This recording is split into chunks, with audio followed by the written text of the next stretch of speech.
Just as prayer gives rise to primals, our dread may manifest our deepest fears. Come, and I will show you, and you will see the end of a world. Welcome my friends to another rotation video. Today I want to break down the ultimately complex White Mage rotation, which is the most difficult of them all. Forget about your ninja, your summoner or the crazy positioning of Black Mage. White Mage really is the next level.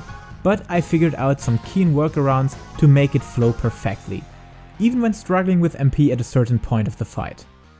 As you can see, I have stacked 3 dummies together to increase the DPS output significantly. If your boss won't spawn any adds or split its body into 3 parts, I'm sorry, but the rotation won't work then.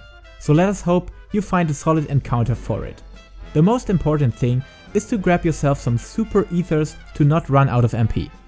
Because this is not only a test of skill and dexterity, but mostly of endurance, so using your MP stuff wisely is insanely important.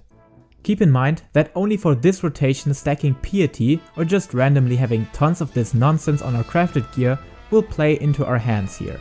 No, God! No, God, please, no! No! Otherwise, for ordinary rotations and boss fights, it's really not good. But for this one, we can make use of it. Thank me later for creating this rotation. It increases your general DPS a lot, trust me. We will do better going forward. But our actions are gonna matter more than any of these words. Okay, starting off with a failed pre-pull, because you actually need to fail here, to take your enemy by surprise. Don't think bosses cannot see our silly countdown as well. Actually, yesterday Ruby Weapon did attack us when she had seen the countdown ticking down, and took the advantage. Thank you Square for having implemented AI in Shadowbringers. Furthermore, to release you from all the stress this rotation brings with, I put the ACT WebSocket to the lower left corner of the screen, so that you're able to track the complex order of spells. Oh my god! Wow! So after throwing in our potion, we directly use Holy. You see, its effect is displayed way later than it hits.